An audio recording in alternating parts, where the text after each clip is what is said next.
ಮೇಲೆ ಎತ್ತಿದ್ದೀರಿ, ಇದು ರಾಯರು ಇರುತ್ತೆ.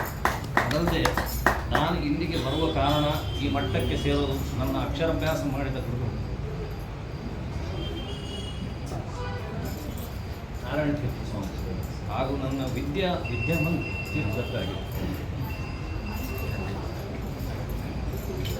ಅದಲ್ಲದೆ ನಮ್ಮ ಕುಲಗುರುಗಳಾದ ಸತ್ಯಾತ್ಮಿಕ ಅನುಗ್ರಹದಿಂದ ನಾನು ಈ ಮಟ್ಟಕ್ಕೆ ಸೇರಿದ್ದೆ.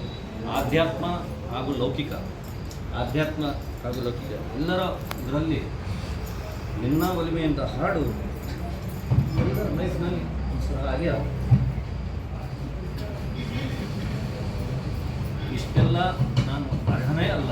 ನೀವೆಲ್ಲರೂ ಬಂದು ನಿಮ್ಮ ಈ ಪ್ರೀತಿ ವಾತ್ಸಲ್ಯ ಅಂತಃಕರಣಕ್ಕೆ ನಾನು ತುಂಬ ಆಭಾರಿಯಾಗಿದ್ದೆ.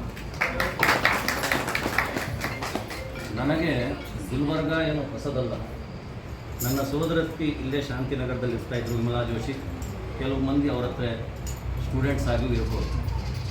ಸೊ ಅವರೊಂದು 60 ವರ್ಷ ಇಲ್ಲೇ. ನೆಕ್ಸ್ಟ್ ನಮ್ಮೊಬ್ಬ ತಂಗಿ, ಒಬ್ಬ ಅಕ್ಕನ್ನ ಇಲ್ಲಿಗೆ ಬಿಟ್ಟಿದ್ವಿ ಗುಲ್ಬರ್ಗ. ಮತ್ತು ನಮ್ಮ ಶಾರದಾ ಕಿತ್ತೂರು ಅವರು ನಮಗೆ ಅಕ್ಕನೇ ಆಗಬೇಕು. ಅವರು ಹೈದರಾಬಾದ್ನಿಂದ ಗುಲ್ಬರ್ಗ ಕೊಟ್ವಿ. ಸಂದೀಪ್ ಅಂತೂ ಸರಿ ನೀವು ನೋಡಿದ್ದೆ. ಅದಲ್ಲದೆ ವೆರಿ ರೀಸೆಂಟ್ಲಿ 15 ತಿಂಗಳ ಕಾಲ ನನ್ನ ಮಗಳನ್ನು ಇದೇ ಊರಿಗೆ ಕೊಟ್ಟಿದ್ದೇನೆ, ಇದೇ ಪಕ್ಕದ ಕಾಲನಿ ಅಂತ. ಅವರು ನಮ್ಮ ಬೀಗರು ಅಲ್ಲೇ ಕೂತಿದ್ದಾರೆ, ನಾಗರಾಜರಾವ್. ಸೊ ಹೀಗಾಗಿ ನನಗೆ ಗುಲ್ಬರ್ಗ ಏನು ಹಳೇದಲ್ಲ, Gulbarga is very close to my heart. So ಈ ಕಾರ್ಯಕ್ರಮ ಬ್ರಹ್ಮೋಸ್ ಇದೆಲ್ಲ ಗುರುಗಳ ಅನುಗ್ರಹ, ದೊಡ್ಡವರ ಆಶೀರ್ವಾದ, ನಾವು ಎಲ್ಲರೂ ಮಾಡುವ ಖುಷಿ. ಸಕಾರ್ಮ ಕರ್ಮ ನಿಷ್ಕಾರ್ಮ ಕರ್ಮ ಅಂತ ಹೇಳಿದ್ರಿ, ನಿಷ್ಕಾಮ ಕರ್ಮ ಮಾಡೇಬೇಕು.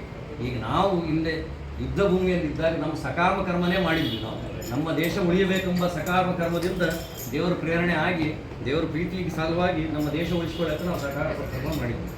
ಸೊ ಇದರಿಂದ ಇವತ್ತು ಇಷ್ಟೆಲ್ಲ ಜನರು ಸಂತೋಷದಲ್ಲಿದ್ದೀರಿ.